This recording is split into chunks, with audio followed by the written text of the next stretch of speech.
नमस्कार, मैं हूं बीके सिंह। एक बार फिर से BK sir learn and share channel पर आप सबका बहुत बहुत मैं स्वागत करता हूं।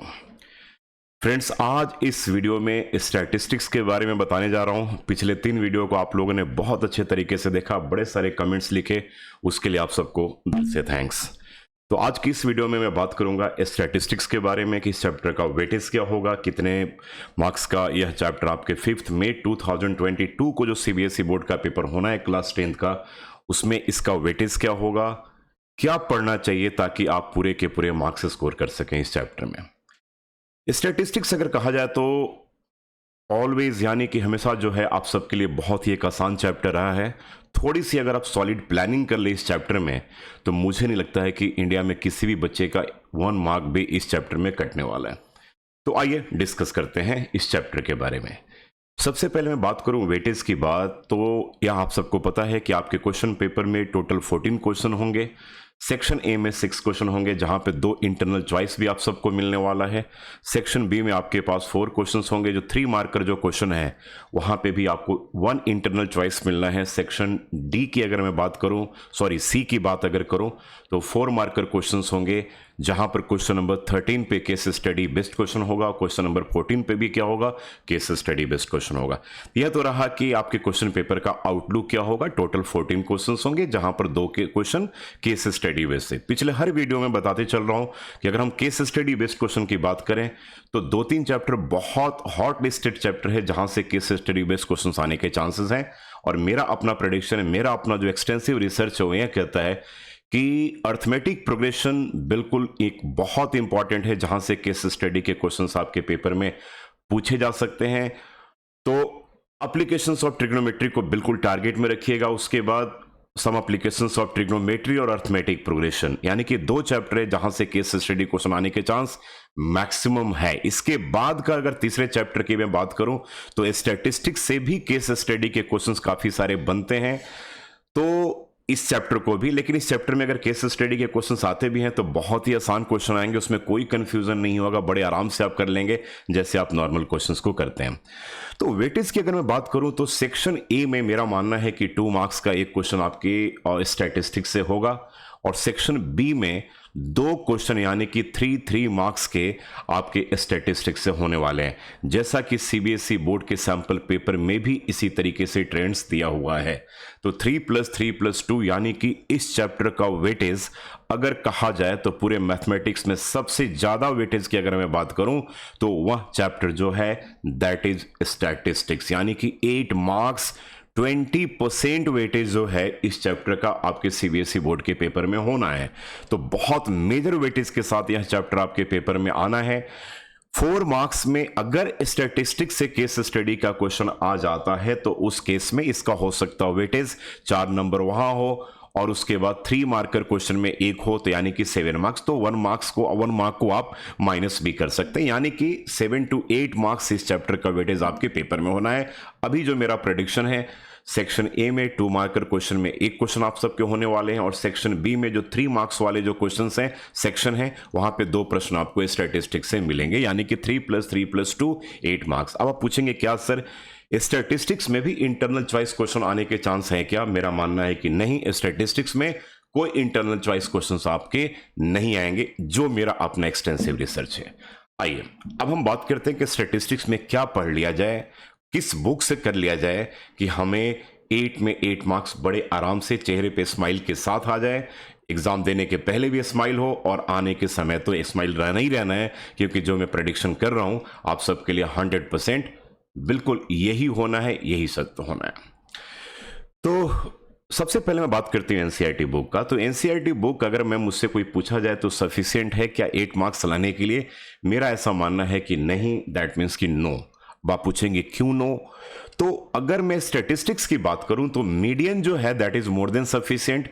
मीडियन में बिल्कुल क्वांटिटी ऑफ क्वेश्चंस दिए हुए हैं जहां से हम बड़े अच्छे तरीके से तैयारी कर सकते हैं मीडियन के केस में। लेकिन अगर मैं मोड की बात करूं और अगर मीन की बात करूं तो मीन में थोड़े से क्वेश्चंस आपको बाहर से प्रैक्टिस करने पड़ेंगे, इवन कि मोड में भी थोड़े से क्वेश्चंस आपको बाहर से प्रैक्टिस करने पड़ेंगे। अब आइए क्या क्या कर लें जिससे पूरा हमारा पर्पस सॉल्व हो जाए इस चैप्टर में।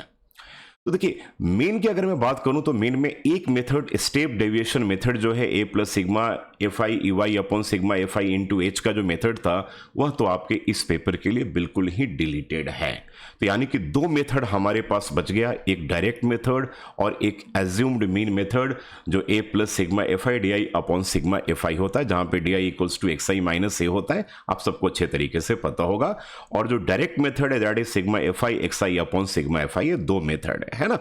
तो दो मेथड से प्रश्न आ सकते हैं। आपके दिमाग में यह भी प्रश्न घूम रहा होगा कि क्या क्वेश्चन में मेथड लिखा हुआ होगा कि यूजिंग एज्यूम्ड मीन मेथड और यूजिंग डायरेक्ट मेथड। यूजुअली ऐसा पेपर में नहीं आना है, लिखा हुआ नहीं रहेगा। लेकिन एक बात आप याद रखेंगे कि जब आपकी क्लास इंटरवल बड़े हों, यानी कि बिगर क्लास इंटरवल के केस में आप जिस मेथड को यूज करेंगे वह मेथड आपका होना चाहिए एज्यूम्ड मीन मेथड। कभी कभी सीबीएसई बोर्ड में प्रीवियस ईयर्स के ट्रेंड्स को अगर मैं देखूं तो वहां पे लिखा होता है कि यहां पर किस मेथड को आप यूज करेंगे, क्वेश्चन का भी एक पार्ट होता है। तो जब बिगर क्लास इंटरवल्स हो तो वहां पे हमें एज्यूम्ड मीन मेथड को यूज करना चाहिए। जब स्मॉलर क्लास इंटरवल हो 0 to 4, 4 to 8, 8 to 12 अगर इस तरीके से दे रखा हो तो वहां पे हम डायरेक्ट मेथड को यूज कर सकते हैं। तो अगर ये लिखा हुआ हो कि which method you prefer for solving arithmetic mean of the given frequency distribution table, तो उस केस में आप बिगर क्लास इंटरवल के केस में एज्यूम्ड मीन मेथड आप यूज करेंगे। इसे भी आप दिमाग में रख करके चलिएगा। तो मीन में आप एक बेसिक क्वेश्चन कर लेंगे जो नॉर्मल डिस्क्रीट सीरीज का क्वेश्चन हो, जहां पर एक्स आई दे रखा हो, एफ आई दे रखा हो और सिग्मा एफ आई एक्स आई निकाल लेंगे, उसका समेशन कर लेंगे अपॉन सिग्मा एफ आई। एक तो बेसिक क्वेश्चन हो गया। डिस्क्रीट के केस में वन मिसिंग फ्रीक्वेंसी वाला क्वेश्चन जरूर कर लीजिएगा और डिस्क्रीट के केस में टू मिसिंग फ्रीक्वेंसीज के क्वेश्चंस भी जरूर कर लीजिएगा। टू मिसिंग फ्रीक्वेंसीज के केस में हमारे एनसीईआरटी में ऐसा कोई भी प्रश्न नहीं है, इसलिए मेरा मानना है कि हमें मीन में बाहर से क्वेश्चन करने पड़ेंगे। अब आते हैं कि अगर क्लास इंटरवल गिवन हो तो उस केस में बता दिया मैंने कि जब बिगर क्लास इंटरवल हो तो वहां पर assumed mean method A plus sigma F I D I upon sigma F आई का आप प्रयोग करेंगे, आप यूज करेंगे। तो क्लास इंटरवल दे रखा हो तो उसका हम क्या करेंगे, ऑब्वियसली मिडिल वैल्यू यानी कि क्लास मार्क निकाल लेंगे। निकालने के बाद फिर हम क्या करेंगे, अगर आप एज्यूम्ड मीन मेथड से करते हो तो डी आई निकाल लेंगे एक्स आई माइनस ए, जहां पर एज्यूम्ड ए क्या है, एज्यूम्ड मीन है। फिर एफ आई डी आई निकाल करके उसका समेशन करके divided by sigma F I से करेंगे और उसमें A plus sigma F I D I upon sigma F I कर लेंगे, हमारा आंसर निकल जाएगा। तो मीन के केस में वन मिसिंग, टू मिसिंग बहुत इंपॉर्टेंट क्वेश्चन बनता है और एक सिंपल मीन निकालने का, बड़े क्लास इंटरवल हो वहां पर एज्यूम्ड मीन मेथड का प्रयोग करने का। ये मीन में इतने ही ट्रेंड्स होते हैं, इससे बाहर कोई प्रश्न नहीं आएंगे। अब हम बात करते हैं मीडियन के केस में।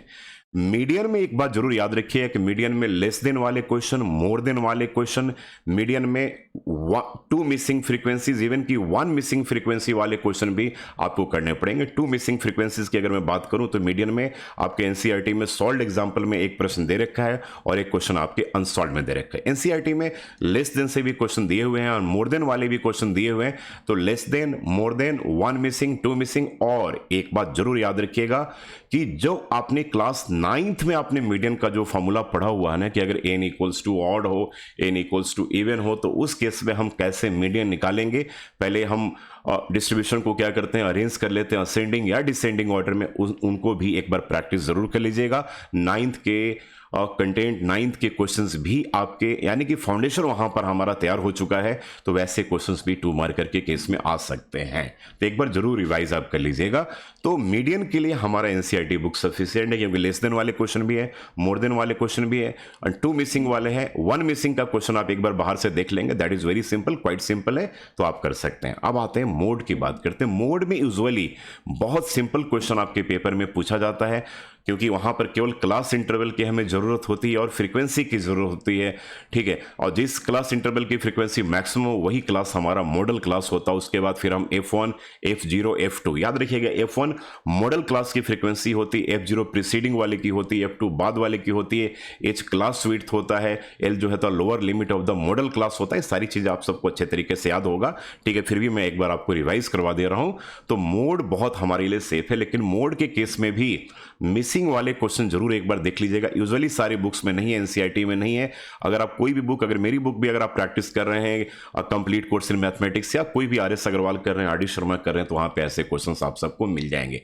तो आप अच्छा उसके बाद जो है क्यूमुलेटिव फ्रीक्वेंसी कर्व जो है लास्ट एक्सरसाइज एनसीईआरटी का, दैट इज कंप्लीटली आपके पेपर के लिए डिलीटेड है। अगर इस ट्रेंड्स के अकॉर्डिंगली अगर आप अपनी तैयारी कर लेते हैं तो मुझे पूरा विश्वास है कि आप आने वाले पेपर में 8 आउट ऑफ 8 मार्क्स लेकर के आ सकते हैं। मैं हूं बीके सिंह, मैथमेटिक्स एडुकेटर। आप इस चैनल को देख रहे हैं, इस चैनल का नाम है BK sir learn and share. मुझे विश्वास है कि अगर आपको अच्छा लगेगा तो आप इस चैनल को अपने दोस्तों के साथ, अपने बच्चों के साथ, एडुकेटर्स के लिए मैं रिक्वेस्ट कर रहा हूं जो अपने बच्चों के साथ शेयर करेंगे, और बच्चे तो शेयर करते ही करते हैं, और आपने कमेंट भी जरूर देते रहिएगा। मैं पिछले 20 वर्षों से मैथ्स पढ़ा रहा हूं। मेरे द्वारा लिखी हुई 20 से भी ज़्यादा किताबें इंडिया के बहुत सारे स्कूलों में रिकमेंडेड है और इंडिया के बाहर भी जो पढ़ाई जाती है।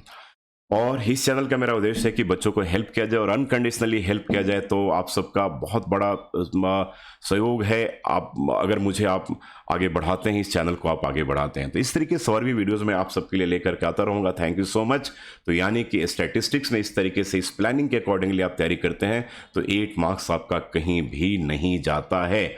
और बहुत जल्दी यानी कि 20 तारीख से मैं 10 सैम्पल पेपर का भी लेकर आ रहा हूँ जो यूट्यूब पे इंटायरली फ्री डिस्कस किए जाएंगे। तो इस चैनल को सब्सक्राइब जरूर कर लीजिएगा। इसी चैनल पे 10 मॉक टेस्ट पेपर का डिस्कशन होना है, यानी कि 14 एक प्रश्न में, एक क्वेश्चन पेपर में कोई प्रश्न होंगे तो अगर 10 से मल्टीप्लाई करें तो 140 क्वेश्चंस बिना किसी 1 रुपए लिए हुए और सारे बच्चों के लिए फ्री आप करवाने जा रहा हूं। कब से? 20 तारीख से, इसी मंथ से। तो मेरा टारगेट है कि आने वाले 5th में का पेपर इंडिया के हर एक बच्चों का अच्छा जाए, उसके लिए कोई उससे चार्जेस नहीं लिए जाए। Thank you so much and God bless you all. Channel को सब्सक्राइब, लाइक और शेयर जरूर करते रहिएगा। Thank you so much again. Bye, take care.